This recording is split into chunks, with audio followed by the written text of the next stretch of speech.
এখন আমরা রয়েছি বৃন্দাবনে। আর এই বৃন্দাবনের কথা বললে শ্রীকৃষ্ণ রাধারানীর কথা চোখের সামনে ভেসে ওঠে। এমন মনে করা হয় ভগবান বিষ্ণু শ্রীকৃষ্ণ অবতারে সবথেকে বেশি লীলা করেছিলেন। এই জন্য ভগবান শ্রীকৃষ্ণকে লীলাধরও বলা হয়। ভগবান শ্রীকৃষ্ণ ছোটবেলায় ব্রজের ঘর থেকে মাখন চুরি করে খেয়েছিলেন। আবার শাস্ত্রে এটাও বলা রয়েছে যে তিনি যখন 5 বছরের বালক ছিলেন সেই সময় যমুনা ঘাটে স্নানরত গোপী বালিকাদের বস্ত্র চুরি করেছিলেন। যে কদমবৃক্ষে বস্ত্র চুরি করে রেখেছিলেন সেই কদমবৃক্ষটি আমরা আজ দর্শন করব এবং তিনি কেন বস্ত্র চুরি করেছিলেন সেটাও আমরা জানব। গোপ বালিকারা কীভাবে শ্রীকৃষ্ণকে স্বামী রূপে পেয়েছিলেন সেটাও আমরা জেনে নেব। এছাড়া এই প্রাচীন বৃক্ষের একটি অলৌকিক সন্তান বৃক্ষ রয়েছে, সেটাও আমরা দর্শন করব। চলুন শুরু করা যাক। এই চিরঘাটেই এই লীলাটি ঘটেছিল। এই কদম্ববৃক্ষটির পাশ দিয়েই এক সময় আজ থেকে প্রায় 5,500 বছর পূর্বে যমুনা নদী বইত। কালের চক্রাকারে নদীটি সরে গিয়ে এখন রাস্তা পেরিয়ে কিছুটা দূরে গিয়ে বয়ে চলেছে। এক সময় এই কদম্ববৃক্ষের পাশ দিয়েই যমুনা নদী বইত। এখানে একটি ঘাট ছিল। এই ঘাটে শ্রীকৃষ্ণ কাপড় চুরি করেছিলেন। সেই জন্য এই ঘাটের নাম হলো চিরঘাট। চির হলো হিন্দি কথা, বাংলা চিরের অর্থ হলো কাপড়, বাংলা অর্থ হলো কাপড় ঘাট, আর এটাই হলো হিন্দিতে চিরঘাট, যেটা আপনারা দেখছেন।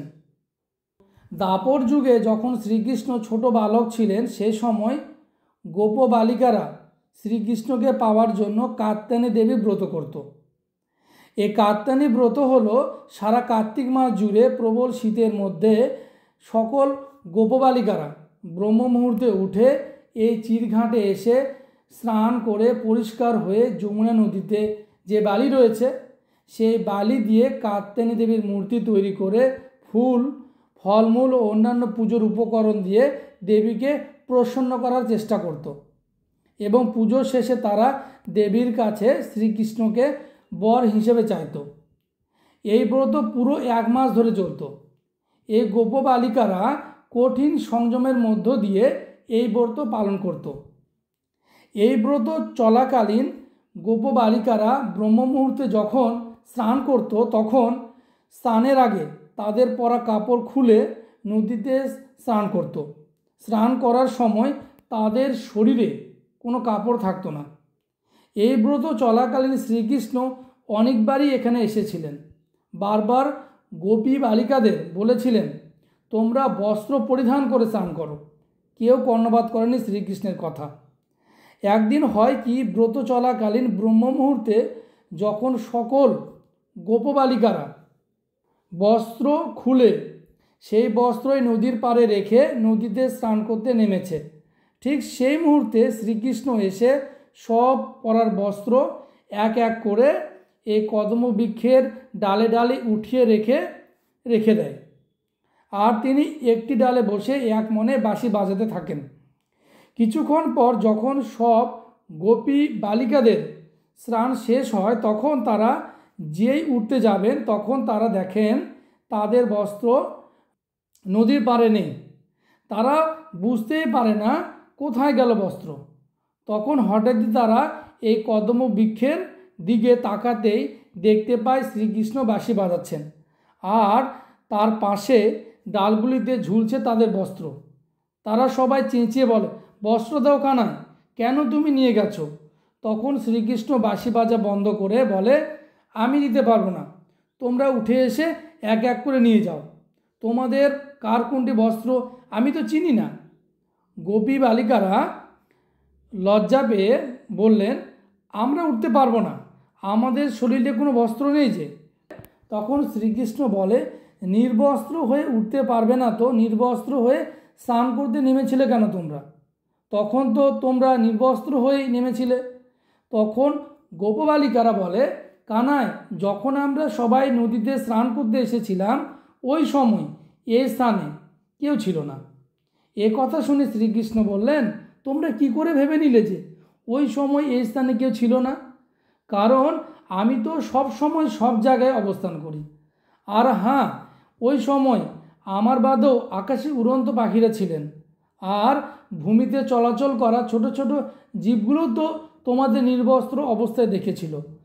আর নির্বস্ত্র হয়ে যখন জলে গেলে তখন তো জলে অবস্থানরত জীবও তোমাদের নির্বস্ত্র অবস্থায় দেখেছে। জলে নামার সঙ্গে সঙ্গে জল দেবতা বরুণ দেবও তোমাদের নির্বস্ত্র অবস্থায় দেখেছে। তোমাদের আমি কতবার বলেছি নির্বস্ত্র হয়ে স্নান করতে হবে না, তোমাদের স্নান করবে না তোমরা। তোমরা কি জানো না বৃন্দাবন ধাম হলো পবিত্র ধাম? এই ধামে থেকে নানা রূপ ধরে কত ঋষিমুনি, কত দেবতা দেবী এই জলে তপস্যা ধ্যান করছেন। বস্ত্র পরিধান না করে তোমরা যমুনা দেবীকে অসম্মান করেছ। তোমরা ঋষিদের তপস্যা বিঘ্ন ঘটিয়েছ। স্বয়ং সূর্যদেবকে তোমরা ছাড়ছ না। তাছাড়া জলে নামার সঙ্গে সঙ্গে আমাদের শরীরের কাছাকাছি আমাদের পূর্বপুরুষরা অবস্থান করেন, আর আমাদের শরীরের বস্ত্র হতে নির্গত জল তারা তৃপ্তি সহকারে পান করেন আর আমাদের আশীর্বাদ করেন। আর বস্ত্র পরিধান না করে তো সেটা সম্ভব নয়। পূর্বপুরুষরা অসন্তুষ্ট থেকে যান, আর এই পূর্বপুরুষরা অসন্তুষ্ট হলে সেই ব্যক্তিদের তেজ, বল, ধন, সুখ নষ্ট হয়ে যায়। সেই জন্য কোনো ব্যক্তির নির্বস্ত্র হয়ে স্নান করা উচিত নয়। তাছাড়া তোমরা এই 5 বছর বয়সী বালককে দেখে তোমাদের লজ্জা লাগছে নির্বস্ত্র হয়ে উপরে উঠতে। তোমাদের মধ্যে কাম, ক্রোধ, লোভ প্রবলভাবে জাগ্রত রয়েছে। কাম, ক্রোধ, লোভ থাকলে তোমরা কখনোই ভাগবত ধামে অর্থাৎ আমার ধামে যেতে পারবে না। এইসব গুণাবলী না থাকার জন্য তোমাদের আমি সাহায্য করতে পারবো না। অনেক আনয় বিনয় করার পর যখন শ্রীকৃষ্ণ গোপী বালিকাদের কথায় কোনো কর্ণপাত করলেন না, তখন এক প্রকার বাধ্য হয়েই গোপী বালিকারা লজ্জা নিবারণের জন্য নদীর কাছে কিছু গাছের বড় বড় পাতা তুলে শরীরের বিভিন্ন অঙ্গে ঢেকে নদী থেকে উঠে আসেন। আর শ্রীকৃষ্ণের কাছে তারা ক্ষমা প্রার্থনা করে বলেন যে যা হয়েছে হয়েছে, এরকম আর হবে না, দয়া করে বস্ত্রগুলো আমাদের দিন। তখন শ্রীকৃষ্ণ হাসি মুখে এক এক করে তাদের বস্ত্র ফিরিয়ে দিতে লাগলেন। এই সেই বৃক্ষের তটে শ্রীকৃষ্ণ গোপবালিকাদের মধ্যে এই লীলা সংঘটিত হয়েছিল প্রায় 5,500 বছর পূর্বে।